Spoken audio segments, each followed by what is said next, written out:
Hello, ഇന്നത്തെ video ഒരു തണ്ണിമത്തൻ ഉണ്ടാക്കുന്ന വീഡിയോ ആണ് കേട്ടോ. അതായത് തണ്ണിമത്തൻ ജ്യൂസ് ഉണ്ടാക്കുന്ന വീഡിയോ. അപ്പോൾ ഞാൻ സാധാരണ രീതിയിലല്ല കേട്ടോ ഉണ്ടാക്കുന്നത്. ഞാൻ ഇങ്ങനെ ഉണ്ടാക്കി തുടങ്ങിയതിന് ശേഷം ഞാൻ ഇങ്ങനെ മാത്രമേ ഉണ്ടാക്കാറുള്ളൂ. ഇങ്ങനെ കഴിക്കുമ്പോഴാണ് എനിക്ക് കൂടുതൽ ഇഷ്ടപ്പെട്ടത് കേട്ടോ. ഇവിടെ പിള്ളേർക്കും ഇങ്ങനെ ചെയ്ത് കൊടുക്കുമ്പോൾ ഭയങ്കര ഇഷ്ടമാണ്. അപ്പോൾ അതേ ഞാൻ തണ്ണിമത്തൻ നല്ല കുനുകുനാന്ന് അരിഞ്ഞ് ഇങ്ങനെ വെച്ചിട്ടുണ്ട്. അതിലേക്ക് ആവശ്യത്തിന് മധുരം ഇല്ലെങ്കിൽ നമുക്ക് എത്രയാണോ മധുരം വേണ്ടത് ആ മധുരം ആഡ് ചെയ്ത് കൊടുക്കാം. അത് മിക്സ് ചെയ്തതിന് ശേഷം അതിലേക്ക് ഇത്തിരി പാൽ ഒഴിക്കണം കേട്ടോ. അപ്പോൾ ഞാനിപ്പോൾ ഇവിടെ ഒഴിക്കുന്ന പാൽ ഞാൻ ഓൾറെഡി നേരത്തെ കാച്ചിയിട്ട് ഫ്രിഡ്ജിൽ വെച്ചിരുന്ന പാലാണ് കേട്ടോ, പച്ചപ്പാലല്ല.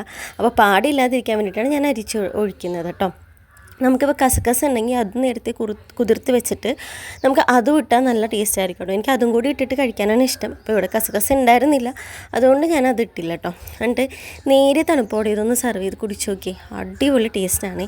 ഇങ്ങനെ ചെയ്യാത്തവരുണ്ടെങ്കിൽ ഈ വീഡിയോ കാണുന്നുണ്ടെങ്കിൽ പ്ലീസ് ഇത് നിങ്ങളിങ്ങനെ ചെയ്ത് നോക്കണം കേട്ടോ. അപ്പോൾ ഞാൻ അജുവിന് കൊടുത്തു കേട്ടോ. അപ്പോൾ അവൻ നല്ല ഇഷ്ടത്തോടെ കഴിച്ചു. അപ്പോൾ ഇങ്ങനെ ചെയ്യാത്തവരുണ്ടെങ്കിൽ മസ്റ്റായിട്ട് ട്രൈ ചെയ്തിട്ട് കമൻറ്റ് ചെയ്യണേ.